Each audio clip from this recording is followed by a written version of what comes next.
You're watching Scriptease. In today's episode, we'll be looking at the first episode of Jojo's bizarre adventure, Diamond is Unbreakable. You can expect mature themes and language, plus spoilers for Jojo's parts 1 through 4. So far on Scriptease, we've examined screenwriting from a technical standpoint, looking at the minutiae of word choice, punctuation, and formatting. All of this stuff is important, but a story doesn't live or die by an improper use of a Riley or an incorrectly placed M-dash. It's the macro elements of storytelling that keep the viewer coming back time and time again. Character, plot, theme, tone, setting. These are the things that hook your viewer in and convince them to come along for the ride. And that's the purpose of this new series of videos. What would Jojo's do? We'll be using one of my favorite shows of all time to explore these macro storytelling elements, Jojo's Bizarre Adventure. In particular, I find the show's fourth part, Diamond is Unbreakable, to be a masterpiece. The pacing, the setups and payoffs, the humor, the emotion, the spectacle, they're all perfect. And it's not just the presentation that makes the show great, although let's admit it, the presentation is pretty effing amazing. It all stems from the writing.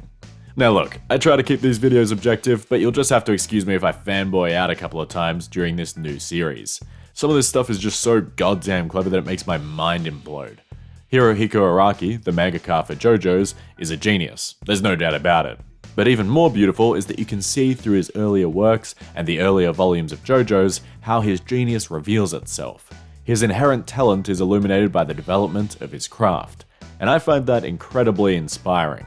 But enough gushing. While Araki is a massive contributing factor to many of the successes of the show, I would be remiss if I didn't give credit to the screenwriters for each individual episode.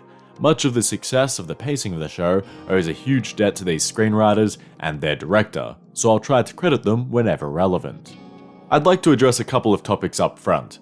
No, I don't have any of the scripts for the show, though if anyone watching can find one, I would beg on my hands and knees to see it. I also haven't read the manga, although I'm planning to change that soon. For the purpose of this series, I'm going to be focusing entirely on the anime, and since we're discussing macro story elements, there should be no need for the exact script. Furthermore, while Diamond is Unbreakable is a TV show, many of the lessons here are still wholly applicable to feature films. Diamond is Unbreakable is a self-contained story with beginning, middle, and end, so we can still break down the structure of the entire show while treating Jojo's parts 1 through 3 as backstory or world building. Lastly, if you haven't seen Jojo's, then you should definitely watch it. Mainly because it's a fantastic show and you'll enjoy it, but also because I won't be explaining the story or premise in these videos. It just bogs down the video with information that most people who clicked on it will already know. Kinda like this explanation right now. Okay, with that preamble out of the way, let's ask ourselves that holiest of questions. What would Jojo's do? You have a great story, you've written out your plot, built out your world, fleshed out your characters, and best of all, it's built on this amazing premise with deep themes and an important message that needs to be told. You pinch yourself, you're not asleep, you check and double check, there's no glaring issues with your premise, no superfluous major characters or logic-defying plot points. Now you just have one teensy little challenge left, actually conveying all of this to someone. Put bluntly, you can have the best idea in the world, but if you can't convince your audience to watch your story in the first few minutes, then none of it matters. That great plot twist in episode 17, or that heartbreaking character moment in episode 33, no one cares because you didn't hook them in on episode 1. The first episode of a TV series is typically called a pilot episode. Pilot episodes are created as a tester, something to show to an audience to gauge their reactions to the show. While a lot of first episodes are pilots, some shows are greenlit based on their pilot, but instead use an alternate first episode when the series goes to air. Regardless of whether the first episode is a pilot or not, the purpose is still the same: to get someone who previously had no knowledge of your show to be interested enough that they want to watch another episode. That's it. If you get them to episode 2, the pilot has succeeded. Of course, how we create this hook, how we pull the audience into the story, is slightly more complicated. Some people love characters, so they'll want to see an interesting character with strong motivations. Some people love high concept ideas, so they'll want to see how unique your premise is. Different people are looking for different things, and some people don't know what they're looking for, and some people want different things on different days at different times of day, different times of year. Maybe they just went through a breakup, maybe they just finished binging a different show, maybe they just moved into their new place, maybe they have gastro. The range of circumstances and how this can affect someone's enjoyment of a show on first viewing is so wide and varied that it's impossible to try and tailor your experience to any one person's needs. Whether you hook someone into your story is, in large part, luck. But as the saying goes, we make our own luck. By presenting the best side of our story, we increase the chance that a first-time viewer will be hooked. We don't have enough time in a single episode to show our audience everything our story has in store for them, so instead we should pick the one most unique and engaging aspect of our story and capitalize on that. Let me repeat that. Unique and engaging. Ask yourself, what is the most unique and engaging aspect of my story? If you're writing a murder mystery, this might be setting up some seemingly impossible locked room murder. If you're writing a kids cartoon, it might be the relationship between your two protagonists. In the case of Diamond is Unbreakable, the answer is clear. Stands. Stands are the basis for fight scenes in JoJo's, and they also typically act as representations of a character's key personality traits. They're beautifully designed both from a writing perspective and from a presentation perspective, so the highest priority in the first episode of Diamond is Unbreakable is to showcase stands. The second question you should ask when crafting your first episode is, what is the primary conflict? Drama arises from conflict, and drama is what makes people interested in your story. Your character might have some really deep backstory about the jacket he wears, or there's this awesome location that you want to show off, but the viewer doesn't care. The viewer wants to see conflict, and they want to know where the show is going from here. In a medical drama, that means life or death situations. In a political thriller, that means deception and shady backroom deals. Diamond is Unbreakable has many conflicts. The overarching plotline sees our heroes trying to catch the hand-stealing serial killer, but there's also the family drama between the Joestars and the sudden proliferation of stand users. The last vital question I would consider when writing the first episode of a show is, what tone does my show have? If you're writing a crime drama, don't write your first episode about the detectives entering a karaoke competition. If your show is a comedy, it probably shouldn't start with necrophilia. Or maybe it should, because you want this to be a black comedy. But that's the point. What's your intention here? What's the main tone your story will be delivered in? Don't get me wrong, I'm not trying to box you in and say that you can't cross genres or have odd episodes that explore other topics, but that's exactly my point. Those would be odd episodes. They're not the usual fare your audience is expecting. It's not what your audience tunes in for when they sit down to watch your show. Diamond is Unbreakable is, at its core, a shonen battle anime. That means we expect to see fighting as a bare minimum. But JoJo's is also known for being over the top, having a flair for the dramatic. That goes for gag moments, but also for gore. In the case of Diamond is Unbreakable, there's also an element of the sinister that pervades the entire show. Creating a believable blend of these different tones is vital to the appeal of the first episode. So, those are the 3 key questions to address in the first episode of your show. What is the most unique and engaging aspect of your story? What is the primary conflict? What tone does your show have? Using these 3 questions, I've crafted a kind of mission statement for what the first episode of any show should look like. The first episode of a show should introduce the protagonist and their primary conflict in a tonally appropriate way that showcases the most unique aspect of the show. Let's look at how JoJo's Diamond is Unbreakable delivers on this mission statement in its first episode, written by Yasuko Kobayashi. The opening scene of Diamond is Unbreakable is brilliant. We open on a street while listening to the local morning radio broadcast.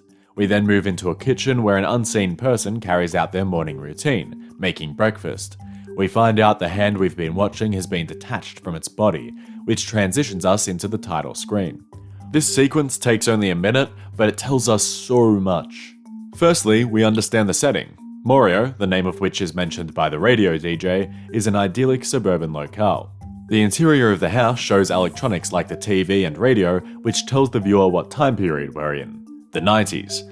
This is especially important since JoJo's as a series spans many different time periods. Secondly, we immediately meet the main conflict of the show. There's some kind of killer who takes people's hands. At this point, it's just a teaser, but it's enough to remind us later on that this is the main villain. I should also mention here, a great way to make your pilot stand out is to have some striking visuals that stick in your audience's mind. The disembodied hand here is a great example. Thirdly, we perfectly understand the tone of the show. The upbeat radio DJ and pristine town are warm, but then we have this sudden shift into darkness with the reveal of the hand. This moment is made even stronger by the sound design. Just listen to this. As you know, I'm a man of blues, and I never leave. And of course, there's that fantastic transition into the title screen, which practically screams this is what the show is about, this sudden turn from lightheartedness into dread. Lastly, we see one of the key themes of the show, the dark side of suburbia. Everyone pretends as though everything is fine. They take their morning jog, they deliver milk, the news is about how nice the weather is and, I don't know, some kind of tree. But within their midst, right inside the house they pass by, is a killer. In just a minute of screen time, we're introduced to the world of Diamond is Unbreakable. No, not the world as in the sleepy town of Morio with its dark underbelly. The next scene is the arrival of Jojo in Morio. This is the inciting incident. When you're writing a story, a guiding thought should always be, why now? For example, the murders in Morio have been happening for 15 years without interference. The only reason this whole story sparks off is because Jojo discovered Joseph had another son and traveled to Morio to sort out the inheritance. That's why after establishing the world and hooking the viewer in, we're immediately focused on Jojo. When you have a high concept idea like Stan's, it's invaluable to have a viewpoint character that can act as the audience surrogate. The audience surrogate can ask questions that the audience is asking themselves, which can prompt exposition, while also reassuring the audience that there is something out of the ordinary going on here, and it's alright to be confused. Koichi acts as this audience surrogate, and his confusion upon seeing the effects of both Jojo and Josuke's stance is relatable. Of course, Jojo's isn't content just to have Koichi as the audience surrogate. They also establish that Koichi is a timid kid who shies away from confrontation and doesn't think much of himself. This sets up Koichi's arc throughout the show, which is to gain the confidence he needs to stand up for himself and protect the ones he cares for. We now meet Josuke, our protagonist. A basic writing rule is show, don't tell. We learn about Josuke's personality, his values, and his abilities through his conflict with the delinquents. He's respectful and not naturally violent, but when pushed, he has no issue with fighting back. He also swings into a rage when people bag his hair, a quirk which pays off multiple times in the first couple of episodes and acts as a trigger for Josuke to turn into a badass. Keep in mind that this is a battle anime. The viewer still wants to see awesome hyped up moments, and this quirk is a great way to deliver them. Plus, it tells us that Josuke fights for what he believes in. Right now, that's his haircut, but later on it's his family, his friends, his town, and even justice itself. Our observations in this initial scene are reinforced by Josuke's mother, but that's not for exposition. That's to demonstrate the love between them before her life is put in danger. This whole sequence with Josuke's mum and grandfather establishes his home life. An important concept when introducing your story is establishing the status quo. What does the protagonist's life look like before they begin their journey? The pilot beautifully weaves this status quo between the action instead of compartmentalizing it. We see that Josuke is a high school kid. He likes playing video games, he knows about his power to heal things, but not what a stand actually is, and he lives with his single mum and grandfather, both of whom he loves and respects. So this sequence with Josuke's mum and grandfather establishes the status quo, gives stakes to the battle in the second episode, and reinforces our opinion of Josuke's personality. All this said, there is still a lot of exposition in this episode. Jojo explaining Josuke's link to the Joestar lineage takes up a significant portion of the episode's runtime. For fans of the series, we don't mind this setup, since we enjoy hearing about other characters we've already met and seeing where Josuke meshes in. For new viewers, however, I can see how this exposition may be kinda boring. But of course, the writers are well aware of this, and so we have a stand battle, albeit very brief, placed in the middle of this exposition. We learn about the basics of stands, and new viewers learn about Star Platinum's ability to freeze time, and all through a spectacle-driven encounter. Like I said before, show, don't tell. We also learn about a serial killer called Angelo, who acts both as the enemy for the second episode, but also as a red herring for the serial killer that was alluded to in the opening scene. Angelo's backstory is provided via narration by Jojo. Narration is a great technique for communicating a lot of information very quickly. The sheer horror of Angelo's crimes is mostly left to our imagination, bar a couple of images. This line in particular really leaves the extent of his inhumanity to our own imaginations. His last crime was so terrible it would make a rat living in a dirty bathroom sick to its stomach. In essence, we get that he's kind of a bad guy, which explains the depravity of his actions later on. The final scene in this first episode is a brief fight scene, once again reminding the viewer that this is a battle anime. We see how Angelo's stand works, but more importantly, this scene shows off how cool Josuke's ability can be. The trick here, where he punches through the hostage to attack the rubber, then heals her on the way back, is fantastic. It demonstrates one of the key attractions of JoJo's. Battles aren't just about willpower and brute strength, they're also about strategy and maximizing the utility of your stand's ability. We spoke about striking imagery with the disembodied hand earlier. Here we get another great image of the knife stuck inside the man whom Angelo possessed.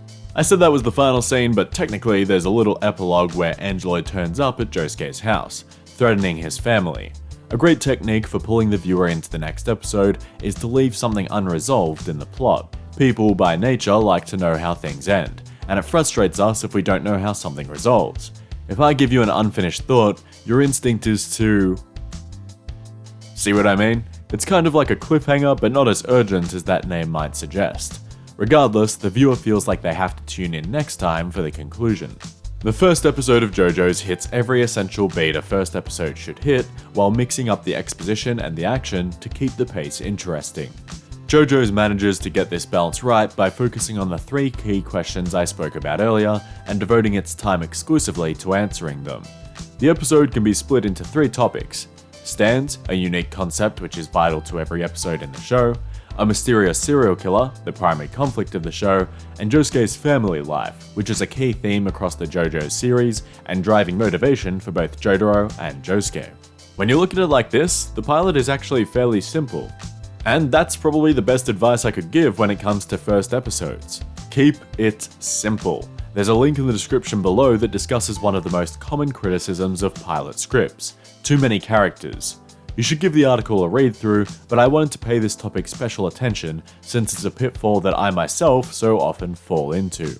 I have all these great characters and interesting dynamics that I want to set up, and I feel like if I don't introduce them straight away, then they won't have the same impact.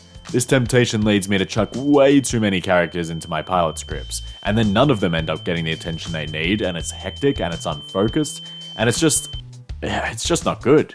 Solution? Cut back on characters. Look at JoJo's. Only 3 major characters are introduced in this pilot episode: Josuke, Jotaro, and Koichi. Josuke's mum and grandfather are both minor characters, while Angelo is a minor villain. Although it's worth noting that we think he's the main serial killer, who later turns out to be Kira. There are so many major characters that are left out entirely. We don't meet Okuyasu until episode 3, we don't meet Yukako until episode 8, and unbelievably, we don't meet Rohan until episode 14, over a third of the way through the show. Yet these characters are just as memorable and vital to the plot. The point is, they're not immediately important to the plot, and putting them in the pilot would just clog up the story. So keep it simple. Deliver on that mission statement by focusing on those 3 questions. What is the most unique and engaging aspect of my story? What is the primary conflict? What tone does my show have? Once you've nailed that, you can look at how to spice up your pilot with extra little touches. The first episode of Diamond is Unbreakable is rife with these. We find out Jotaro became a marine biologist after the events of Stardust Crusaders, which perfectly suits his personality as an incredibly intelligent introvert who loves the ocean. It may also go some way to explaining why he knows so much about animals, which pays off when he's tracking the rats in episode 14. We also get a callback to Stardust Crusaders when Jotaro tells the girls fawning over Josuke to shut the hell up. I mean, seriously, they even mention the transmission tower, which isn't even relevant until episode 31. These little details add polish to the pilot and reward the attentive viewer. Not to mention the brilliant dialogue, the excellent character details, the amazing visual transitions. Sorry, I'm gushing again. All of these things can be topics for future episodes. Oh, and yes, there will be many future episodes on this show. Your first episode carries a lot of responsibility. Don't spoil your amazing story by failing to entice the reader with an amazing introduction. Hopefully the points I've raised here can help you create a tantalizing first look into your own stories. Good writing and good luck.